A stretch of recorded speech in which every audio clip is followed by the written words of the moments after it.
Assalamualaikum warahmatullahi wabarakatuh. Ketemu lagi dengan saya Al-Baris. Kali ini kita akan bahas tentang bagaimana cara untuk menggunakan Microsoft Word dalam membuat flowchart. Di antara kita masih banyak saya perhatikan masih menggunakan aplikasi pihak ketiga di luar Microsoft Word dalam membuat flowchart. Alasan yang sering muncul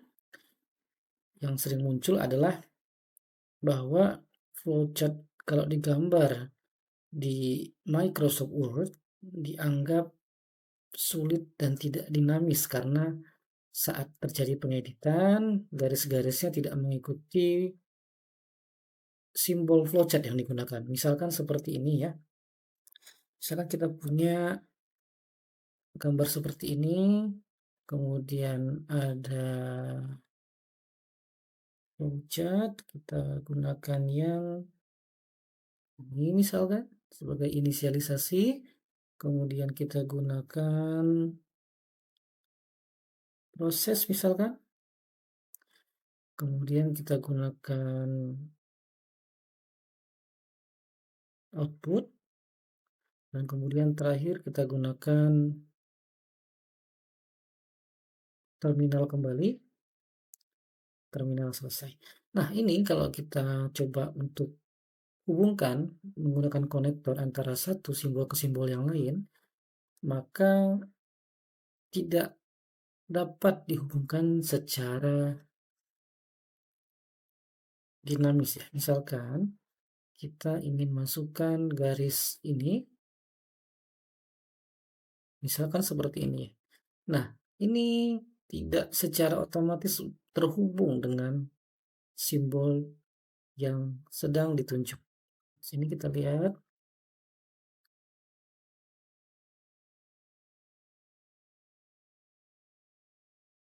Misalkan di sini kita, nah ini tidak terhubung secara otomatis ya.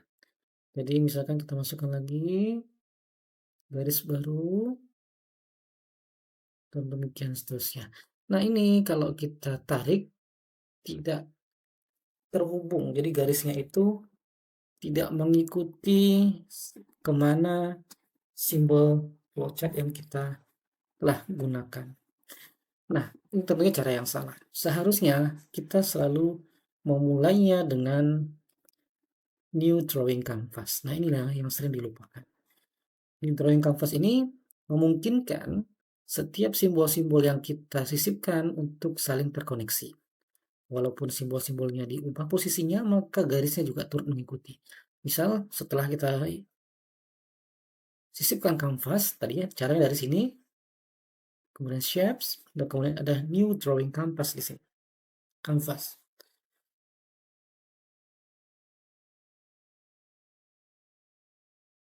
Nah, di sini ada new drawing canvas, maka muncul yang seperti yang terlihat di depan. Nah, sekarang kita sudah punya kotak seperti ini yang merupakan kanvas dari flowchart yang akan kita gunakan. Nah, kali ini kita coba untuk membuat suatu flowchart untuk menghitung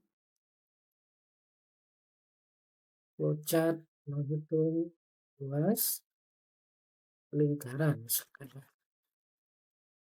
Ctrl B, saya perbesar, Ctrl tutup kurung kurawal. Misalkan seperti itu. Kemudian agar kotaknya ini, kotak dari si judulnya ini tidak terlihat, saya masuk ke shape di sini, ada kemudian outline, saya hilangkan outline. Oke, kemudian kita masukkan, karena ini adalah flowchart untuk menghitung luas lingkaran, semua flowchart tentunya diawali dengan terminal mulai. Nah, di sini kita buat mulai. Kemudian setelah itu kita coba sisipkan inisialisasi awal di sini. Ya. Misalkan integer sama dengan integer r sama dengan 7 misalkan. Kemudian setelah itu kita turut sisipkan simbol kotak untuk proses.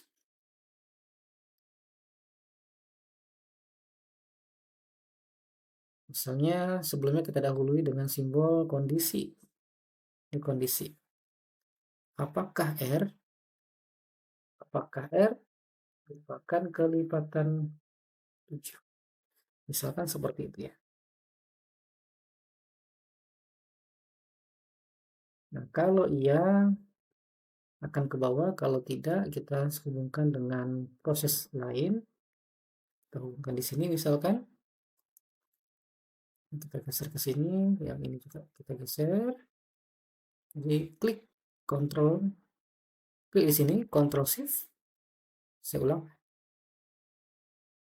klik di sini, Shift lagi di sini, baru pindah ke samping misalkan.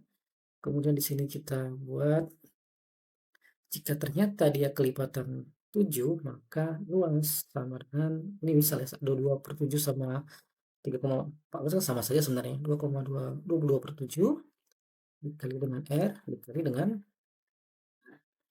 kalau di sini seandainya bukan kelipatan 7, misal kita gunakan 3,14, luas sama dengan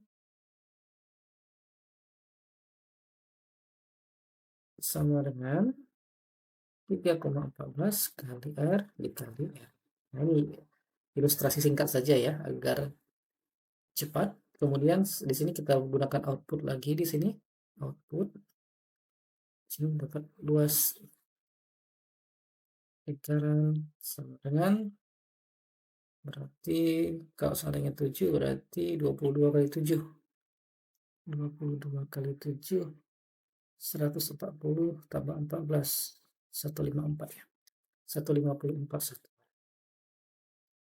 Oke, kalau sudah, jangan lupa yang namanya flowchart selalu diakhiri dengan terminal selesai. Kita gunakan terminal di sini. Nah, ini bacaannya adalah terminal. Kita gunakan di sini terminal selesai. Nah, kalau kita lihat di sini, coba kita rapikan terlebih dahulu.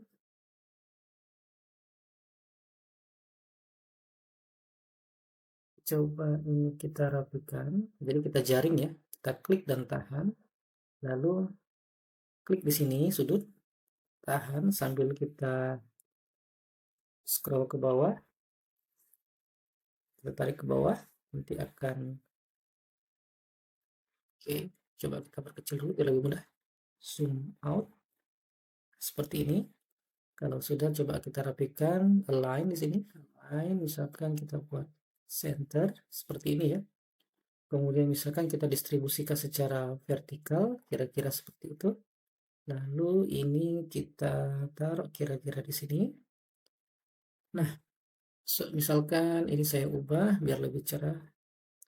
Ganti warna yang terang, saya ubah menjadi warna biru misalkan. Nah, kalau sudah, jadi kalau kita sudah menggunakan kanvas seperti yang tadi di awal saya sampaikan, maka ini langsung terhubung. Coba kita lihat. Nah, ini akan muncul. Nah, ini kalau sudah hijau, seperti ini artinya titik garis di ujung ini sudah terhubung dengan simbolnya. Nah, ini kalau sudah terhubung juga akan menjadi hijau. Nah, demikian seterusnya. Misalkan ini kita hubungkan, kemudian ini juga kita hubungkan, misalkan seperti ini. Ya. Jadi langsung ada bantuan untuk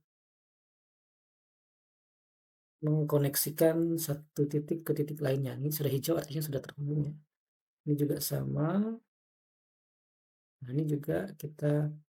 Nah, ini kalau tanpa menggunakan kanvas, maka tidak terlihat titik-titik ini. Nah, ini artinya karena putih, ini belum terhubung ya. Nah, ini yang seperti ini hati-hati, dihubungkan kembali hingga titiknya ketemu. Nah, dengan cara ini, maka kemanapun simbol-simbol yang telah terhubung itu kita tarik, maka akan secara otomatis mengikuti. Ya, seperti ini. Oke, kalau sudah, seandainya benar kelipatan 7, maka akan dihubungkan langsung dengan tahapan di bawahnya. Ini misalkan ya,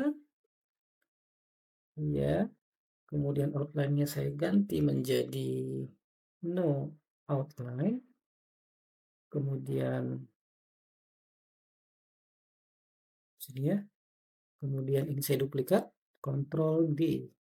Saya taruh di sini. Ini tulisannya misalkan tidak.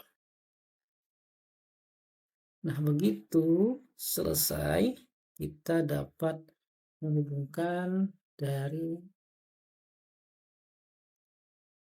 misalkan saya ke bawahin lagi ya, saya jaringin, saya ke bawahin sedikit. Kemudian di sini saya hubungkan dengan garis yang siku di sini, misalkan menggunakan konektor elbow. Sini kita hubungkan dan akan ada titik langsung yang akan membantu kita untuk terhubung dengan tahapan selanjutnya. Ini bisa kita ubah nih bagian tengahnya seberapa jauh, ya, misalkan di sini sampai di sini selesai ya untuk menghubungkan.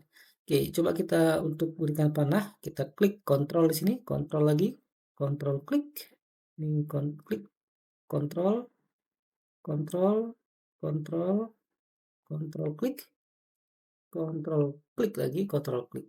Jadi tujuan kali ini agar semua garis yang terseleksi ini akan diberikan ujung panah, ujung arah panah seperti ini ya. Jadi akan terlihat seperti ini. Nah, demikian untuk pembuatan flowchart dengan cara yang benar ya. Jadi dengan cara ini semua garisnya akan mengikuti kemana pergerakan dari simbolnya ya. Misalkan ini saya ganti saja dengan siku biar lebih mudah pergerakannya. Siap, saya pilih yang konektor elbow. Saya sambungkan dengan yang di sini ke bagian sini misalkan. Nah, begitu bagian ini saya tarik, maka dia akan menyesuaikan. Nah, kalau bagian ini mungkin akan disesuaikan dengan cara seperti ini ya, tapi tetap terhubung seperti itu.